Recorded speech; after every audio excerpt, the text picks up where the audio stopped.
সন্তান সন্ততি স্ত্রী পুত্র পরিজন দিয়ে কোনো উপকার কারো হবে না। কোন পীর সাহেব কাউকে সুপারিশ করার কোনো সুযোগ নাই। আল্লাহ পাক যাকে পারমিশন দিবেন, যার জন্য দিবেন, তিনি শুধু সুপারিশ করতে পারবে, আর কেউ না। কিয়ামতের দিন অনেক মুরিদ নিয়ে এক এক পীর উঠবে, মিথ্যা কথা। ওয়াকুল্লুহুম আতিহি ইয়াউমাল কিয়ামাতি ফারদা। আল্লাহ পাকের দরবারে একজন একজন করে হাজির হতে হবে। আল্লাহ পাক বলেছেন, আমার কাছে একজন একজন আসবা, মুর্দাবাদ জিন্দাবাদ দিয়া, স্লোগান দিয়া, মিছিল করিয়া আল্লাহর দরবারে যাওয়ার কোনো উপায় নাই। আল্লাহ আর তার বান্দা, সুবহানাল্লাহ। আল্লাহ প্রশ্ন করবেন, বল এইসব কাজ করছিস কিনা? আল্লাহর কাছে জবাব দেওয়া কি কঠিন হয়ে যাবে সেদিন।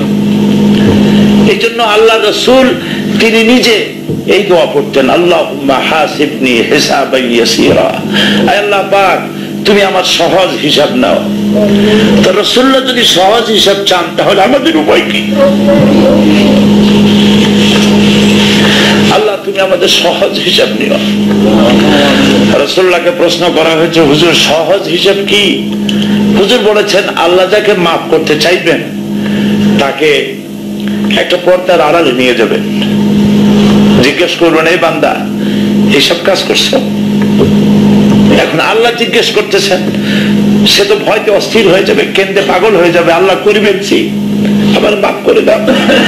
আল্লাহ পাক তার জবানে সমস্ত পাপের কথা শুনে সে যখন অনুতপ্ত হয়ে কাঁদতে থাকবে, আল্লাহ বলবেন, যা মাফ করে দিলাম, জান্নাতে চলে যা। এইটা হচ্ছে হিসাব ইয়াসির। আল্লাহুম্মা হাসিবনি হিসাবান ইয়াসীরা। কাবা শরীফ মানুষ যখন তাওয়াফ করে, এই তাওয়াফের ষষ্ঠ তাওয়াফে একটা দোয়া আছে। এই দোয়া আমি যখনই পড়ি আমি চোখের পানি রাখতে পারি না।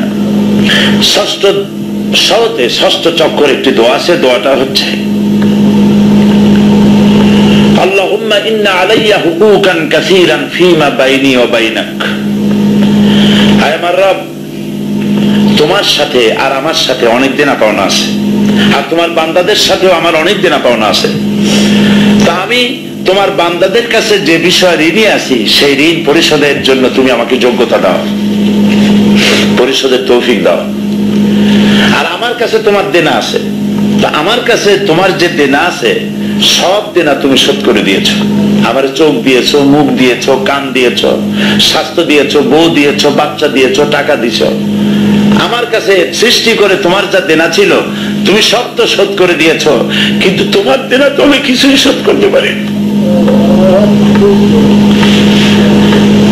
তোমার দেনা আমার শোধ করার একটা পথ আছে মাবুদ, সেই পথটা হলো তুমি আমার মাফ করে দাও।